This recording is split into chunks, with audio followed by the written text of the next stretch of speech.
तो अगर आप 2021 में ई कल्याण स्कॉलरशिप का फॉर्म भरने जा रहे हैं तो मैं आप सभी को बता दूं, जैसा कि 2020 में बहुत सारे स्टूडेंटों को ई कल्याण स्कॉलरशिप का पेमेंट नहीं मिल पाया क्योंकि उन्होंने फॉर्म भरते समय बहुत ही गलती की थी, जिस कारण से उनको पेमेंट रिसीव नहीं हो पाया। अगर आप भी वो गलती करते हैं तो आपको भी 100% आपका पेमेंट रिसीव नहीं होगा। तो वो गलती क्या है मैं इस वीडियो पे बताने वाला हूँ। इसके साथ साथ मैं आपको बताऊंगा इनकम सर्टिफिकेट के बारे में, क्योंकि बहुत सारे स्टूडेंटों को इनकम सर्टिफिकेट से रिलेटेड बहुत सारा डाउट है। ठीक है, एंड इसके बाद हम लोग बात करने वाले हैं, अगर आप ई कल्याण स्कॉलरशिप भरते वक्त अगर आप उस पर एक अकाउंट क्रिएट करते हैं, यानी कि उसमें स्टूडेंट लॉगिन करते हैं एंड साइन अप करते हैं, तो अगर आप गलती से अपना पासवर्ड भूल जाते हैं तो आप उस पासवर्ड को कैसे रिकवर कर सकते हैं, क्योंकि बहुत सारे स्टूडेंट पासवर्ड को भूल जाते हैं। तो मैं इस वीडियो पे आपको पासवर्ड रिकवर करना भी बताऊंगा। एंड इसके साथ साथ हम लोग बात करने वाले हैं ई कल्याण स्कॉलरशिप पे रजिस्ट्रेशन कैसे करते हैं, उसकी एक झलक को मैं आप सभी को दिखाने वाला हूं। एंड इसके साथ साथ मैं आप सभी को और एक इम्पॉर्टेंट टॉपिक के बारे में बताऊंगा कि डीबीटी क्या होता है। अगर आप डीबीटी नहीं कराते हैं, बैंक अकाउंट को लिंक नहीं कराते हैं डीबीटी से, तो आपका पेमेंट आपको रिसीव नहीं होता है। तो मैं इसके बारे में भी एक्सप्लेन करने वाला हूँ। तो आगे बढ़ने से पहले मेरा नाम भी जान लीजिए, मैं हूँ शिवम कुमार और आप देख रहे हैं आपका इंटरेस्टिंग सा चैनल शिवम स्टडी यूनियन। तो वीडियो को शुरू से अंत तक जरूर देखें ताकि आपको पूरा का पूरा कॉन्सेप्ट समझ में आ सके। तो चलिए वीडियो को स्टार्ट करते हैं बिना किसी देरी के।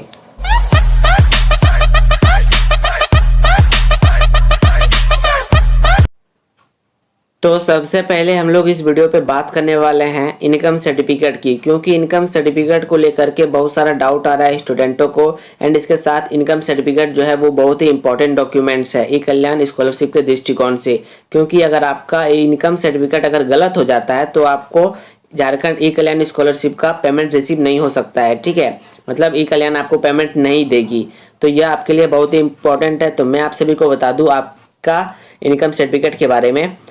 तो यहाँ पे जो भी एसटी कैंडिडेट हैं, जो भी एसटी से बिलोंग करते हैं एंड एससी से बिलोंग करते हैं, उनका मैक्सिमम जो लिमिट है एक इनकम सर्टिफिकेट का वो 2.5 लाख तक का है। ठीक है, तो उनका अगर इनकम सर्टिफिकेट बनेगा तो वो 2.5 लाख से नीचे तक का बना होना चाहिए। याद रहे, एसटी और एससी कैंडिडेट जो भी हैं उनका 2.5 लाख से कम का इनकम सर्टिफिकेट बनने वाला है। एंड इसके साथ साथ जो भी विद्यार्थी BC 1 के अंतर्गत आते हैं एंड जो भी विद्यार्थी BC 2 के अंतर्गत आते हैं, उसके लिए अगर बात करें तो उनका जो इनकम सर्टिफिकेट का मैक्सिमम लिमिट दिया गया है वो 1.5 लाख तक दिया गया है। ठीक है, तो मैं आप सभी को बता दूं 1.5 लाख तक का आप लोग का मैक्सिमम लिमिट दिया गया है। आप लोग का 1.5 लाख के नीचे ही BC 1 और BC 2 यानी कि OBC का जो इनकम सर्टिफिकेट बनने वाला है वो 1.5 लाख के अंदर तक का ही बनने वाला है। ठीक है, ST SC के लिए 2.5 लाख के अंदर का बनेगा और आपका OBC के लिए 1.5 लाख के अंदर तक का बना होना चाहिए। ठीक है, यानी कि 1.5 लाख तक का। और एक इम्पोर्टेंट बात मैं आप सभी को बता दूं इनकम सर्टिफिकेट को लेकर के, आप यहाँ पे देख सकते हैं यह जो नोटिस है ये आपका ई कल्याण स्कॉलरशिप से रिलेटेड ऑफिशियल नोटिस है। ठीक है, जो कि ई कल्याण डिपार्टमेंट के द्वारा पब्लिश किया गया है। एंड यहाँ पे आप देख सकते हैं यहाँ पे इनकम सर्टिफिकेट के लिए डेट दे दिया गया है, लिमिट दे दिया गया है 1/4/2021। तो यहाँ पे देखिए इनकम सर्टिफिकेट। ठीक है, तो मैं आप सभी को बता दूं आप लोग अगर आपका इनकम सर्टिफिकेट फरवरी में बना है 2021 में या फिर आपका मार्च में बना है, ठीक है 30 मार्च को भी बना है, तो आपका जो इनकम सर्टिफिकेट है वो वैलिड नहीं होगा, क्योंकि यहाँ पे कंडीशन दिया गया है 1/4/2021, 1 अप्रैल के बाद का आपका इनकम सर्टिफिकेट बना होना चाहिए। तो याद रहे, अगर आपका पुराना वाला इनकम सर्टिफिकेट है तो वो नहीं चलने वाला है, उसे आप अपलोड नहीं कीजिएगा। 1 अप्रैल के बाद का इनकम सर्टिफिकेट बनवा लीजिए, क्योंकि इनकम सर्टिफिकेट बनने में 10 से 15 दिन का समय लगता है। तो आप जल्दी से बनवा लें। एंड याद रहे, पुराना वाला आपको नहीं देना है, नया वाला बनवाइए एंड नया, ठीक है, नया वाला बनवा करके आपको अपलोड करना है जैसे ही आप फॉर्म फिलअप करेंगे ई कल्याण में। ठीक है, तो आशा करते हैं यह आपको समझ में आ गया होगा। अगर आपको कोई भी डाउट है तो आप कमेंट करके पूछ सकते हैं।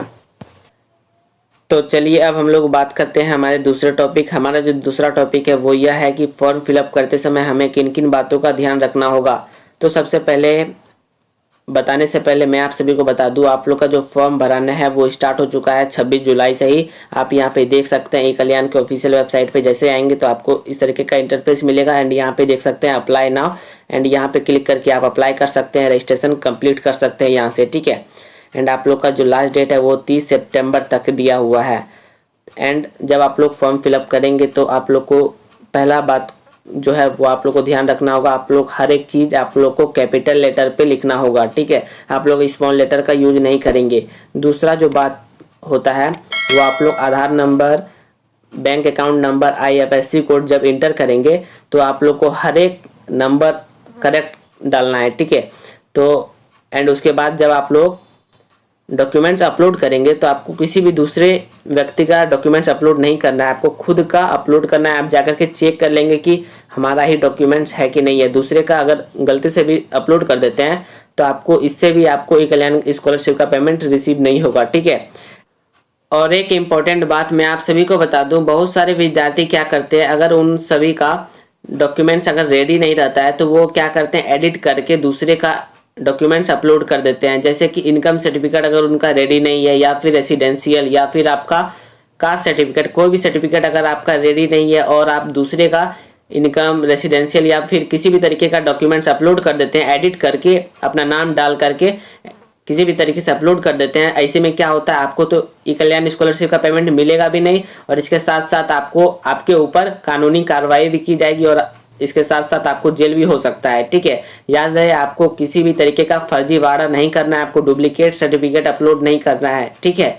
अगर आप ऐसा करते हैं तो आपको ई-कल्याण का पैसा भी नहीं मिलेगा, साथ ही आपको जेल होने का भी चांस बन जाता है, ठीक है। तो चलिए अब हम लोग बात कर लेते हैं हमारे तीसरे टॉपिक। हमारा जो तीसरा टॉपिक है वो यह है कि डीबीटी क्या होता है। तो मैं आप सभी को बता दूं, डीबीटी का फुल फॉर्म होता है डायरेक्ट बेनिफिट ट्रांसफर। क्या होता है? डायरेक्ट बेनिफिट ट्रांसफर, जिसके अंतर्गत आपको अगर कोई भी सरकारी लाभ चाहिए, जैसे कि पेंशन चाहिए, या फिर आपको गैस सिलेंडर का सब्सिडी का पैसा चाहिए, या फिर कोई भी जनधन योजना चाहिए, या फिर स्कॉलरशिप चाहिए, तो इन सभी सरकारी लाभ लेने के लिए आपको बैंक अकाउंट को लिंक डीबीटी करवाना होगा, ठीक है। डीबीटी से लिंक करवाना होगा बैंक अकाउंट को। ये तो आपको समझ में आ गया। एंड आप लोग को मैं फिर से बता दूं, आप लोग का जो ई-कल्याण स्कॉलरशिप का पेमेंट आता है वो आप लोग को आधार नंबर के द्वारा भेजा जाता है। इसलिए बोला जाता है कि अगर आपका बैंक अकाउंट लिंक नहीं है आधार कार्ड से, तो आप जल्दी से लिंक करवा ले, ताकि आपका जो ई-कल्याण स्कॉलरशिप का पेमेंट है वो उस पर भेजा जा सके, क्योंकि आप लोग को जो पेमेंट मिलता है वो आधार कार्ड के थ्रू मिलता है, ठीक है। तो यहाँ पे आप देख सकते हैं, नीचे यहाँ पे बताया जा रहा है, student are advise to give their Aadhaar linked bank account number will applying. जब आप लोग यहाँ पे अप्लाई करेंगे तब आप लोग आधार नंबर लिंक होना चाहिए आपके बैंक अकाउंट से, ठीक है। तो आप कैसे पता कर सकते हैं कि आपका आधार नंबर कौन से वाले बैंक अकाउंट से लिंक है? क्योंकि आपका जिस भी बैंक से आपका आधार नंबर लिंक होगा उसी बैंक अकाउंट पे आपका पैसा सेंड कर दिया जाएगा, ठीक है। तो मैं आप सभी को बता दूं, आप इजीली अपने फ़ोन के माध्यम से पता कर सकते हैं कि आपका आधार नंबर कौन से वाले बैंक अकाउंट से लिंक है।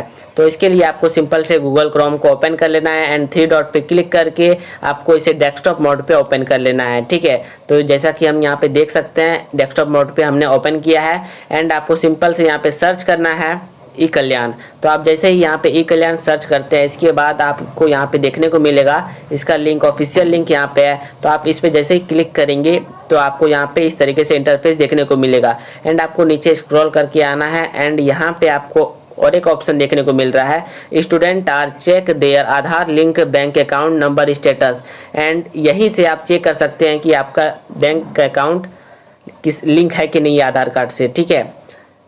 तो चलिए यहाँ पे आप जैसे क्लिक करेंगे तो आपको कुछ इस तरीके से इंटरफेस देखने को मिलेगा। तो यहाँ पे लोडिंग हो रहा है, तो लोडिंग होने देते हैं, एंड यहाँ पे आप देख सकते हैं।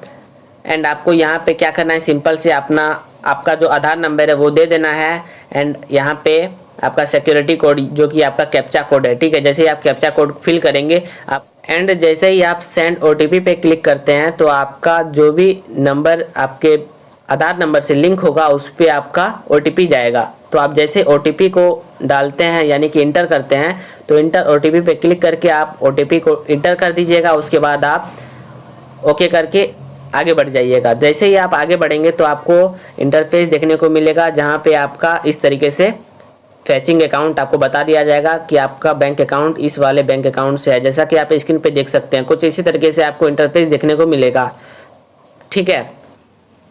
तो चलिए अब हम लोग बात कर लेते हैं हमारे इम्पोर्टेंट चौथे टॉपिक के बारे में। हमारा चौथा टॉपिक जो है वो है पासवर्ड से रिलेटेड। अगर आप पुराने यूजर हैं यानी कि ई कल्याण से पहले पैसा आपको मिल चुका है यानी छात्रवृत्ति, तो आप अगर बाय चांस अपना पासवर्ड भूल गए हैं तो आप कैसे रिकवर कर सकते हैं उस पासवर्ड को। इसके लिए आपको सिंपल से स्टूडेंट लॉगिन वाले ऑप्शन पे क्लिक करना है।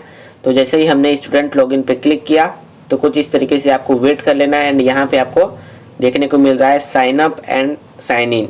तो अगर आप पुराने यूजर हैं तो आप साइन इन करेंगे, अगर आप नए यूजर हैं तो आप साइन अप करके अपना अकाउंट यहाँ पे बना सकते हैं। तो यहाँ पे हम बात कर रहे हैं पुराने यूजर जो पासवर्ड भूल चुके हैं, ठीक है। तो यहाँ पे साइन इन पे क्लिक करेंगे तो आपको इस तरीके से इंटरफेस देखने को मिलेगा। तो एंड यहाँ पे आपको क्या करना है, फॉरगेट पासवर्ड का ऑप्शन यहाँ पे देखने को मिल रहा है, तो इस पे आपको सिंपली से क्लिक कर देना है। तो यहाँ पे क्लिक करने के बाद यहाँ पे आपको थोड़ा सा नीचे आना है, स्क्रॉल करना है। एंड यहाँ पे देखेंगे आपको यहाँ पे कुछ मांगा जा रहा है। क्या मांगा जा रहा है, नेम आपका and father name, date of birth and mobile number and email जो आप पहले दिए थे, मोबाइल नंबर जो भी था आपका एंड ईमेल जो आप वहाँ पे दिए थे इससे पहले, ठीक है। जैसे यहाँ पे लिख करके सबमिट करते हैं तो आपके फ़ोन पे एक OTP जाता है, ठीक है। OTP आने के बाद आपको वहाँ पे आपका पासवर्ड बता दिया जाएगा कि आपका पासवर्ड चेंज हो चुका है एंड आपका पासवर्ड रिकवर कर दिया गया है एंड उसमें आपको न्यू पासवर्ड दे दिया जाएगा, ठीक है। तो इस तरीके से आप क्या कर सकते हैं, अपना पासवर्ड को रिकवर कर सकते हैं। आशा करते हैं ये आपको समझ में आ गया होगा। तो चलिए अब हम लोग बात कर लेते हैं हमारे पांचवें एंड लास्ट टॉपिक के बारे में। हमारा पांचवा टॉपिक है ई कल्याण में रजिस्ट्रेशन कैसे करते हैं। इसके लिए आपको सिंपल से स्टूडेंट लॉगिन पे क्लिक करना होगा, चाहे आप न्यू यूजर हैं चाहे आप पुराने यूजर हैं। तो आपको सिंपल से स्टूडेंट लॉगिन पे क्लिक करना होगा एंड आपको यहाँ पे दो ऑप्शन देखने को मिल रहा है, sign up and sign in. तो साइन अप उन्हीं स्टूडेंट को करना है जो न्यू स्टूडेंट हैं, ठीक है। तो सबसे पहले हम न्यू स्टूडेंट की बात कर लेते हैं। साइन अप पे क्लिक करना है न्यू स्टूडेंटों को, ठीक है। साइन अप पे क्लिक करने के बाद आपको थोड़ा सा वेट कर लेना है एंड थोड़ा सा वेट करने के बाद आप यहाँ पे नीचे देख सकते हैं, आपको यहाँ पे इस तरीके का ऑप्शन देखने को मिल रहा है। यहाँ पे आपको सिंपल से क्या करना है, आपका यहाँ पे नाम फिल कर देना है जो भी आपका नाम है। फिर आपका फादर नेम यहाँ पे पूछा जा रहा है, आपको सब कुछ कैपिटल लेटर में देना है एंड यहाँ पे डेट ऑफ बर्थ आपको देना है, ठीक है, जो भी आपका डेट ऑफ बर्थ है। एंड आपको यहाँ पे मोबाइल नंबर भी दे देना है, ईमेल नंबर आपको यहाँ पे मांगा जाएगा वो भी फिल कर देना है एंड एक यहाँ पे सिंपल सा एक पासवर्ड दे देना है। यहाँ पे याद रहे स्पेशल कैरेक्टर का यूज नहीं करेंगे, ठीक है, जैसे एट द रेट ये सब का, ठीक है। तो यहाँ पे आप कंफर्म पासवर्ड यानी कि फिर से वही पासवर्ड को डाल देंगे, पासवर्ड को। एंड इसके बाद यहाँ पे आपको सिंपल से कैप्चा कोड को एंटर करना है। क्या करना है, कैप्चा कोड को एंटर करेंगे जैसे ही आप जो यहाँ पे दिया हुआ रहेगा आपके समय पे, तो यहाँ पे आपको एंटर कर देना है एंड यहाँ पे आपको सिंपल से क्रिएट अकाउंट पे क्लिक कर देना है। जैसे ही आप क्रिएट अकाउंट पे क्लिक करेंगे तो आपका अकाउंट बन जाएगा। फिर आपको क्या करना है, सिंपल से अब आप हो जाएंगे पुराने यूजर एंड अब आपको क्या करना है, साइन इन पे क्लिक करना है।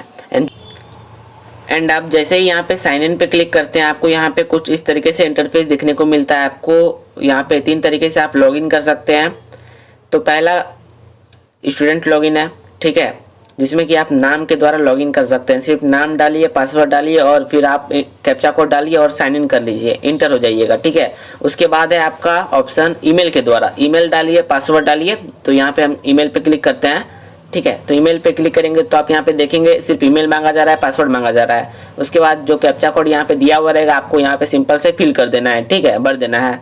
उसके बाद ये तो 2 तरीका हो गया एंड तीसरा तरीका क्या है, आप अपने मोबाइल नंबर से भी लॉगिन कर सकते हैं। जैसे ही हमने मोबाइल नंबर पे क्लिक किया तो यहाँ पे देखिए मोबाइल नंबर मांगा जा रहा है एंड पासवर्ड मांगा जा रहा है, ठीक है। तो यहाँ पे जैसे हम लोगों ने मोबाइल नंबर इंटर करेंगे हम लोग जैसे ही, ठीक है, एंड इसके बाद हम लोग पासवर्ड जैसे इंटर करेंगे, कैप्चा कोड जैसे इंटर करेंगे एंड यहाँ पे सिंपल से हम लोग को साइन इन कर लेना है। तो इस तरीके से आप लोग यहाँ पे रजिस्ट्रेशन कर सकते हैं। इसके बाद आपका एप्लीकेशन स्टेटस दिखने लगेगा, ठीक है। तो इस तरीके से आप लॉगिन कर सकते हैं। तो आशा करते हैं यह वीडियो आपके लिए बहुत ही हेल्पफुल रही होगी। तो अगर आपने हमारे चैनल को अभी तक सब्सक्राइब नहीं किया है तो जल्दी से सब्सक्राइब कर लें एंड बेल आइकन को ऑल पे प्रेस कर दें। एंड अगर आप हमारे टेलीग्राम चैनल पे नहीं जुड़े हैं तो उसे भी ज्वाइन कर लें।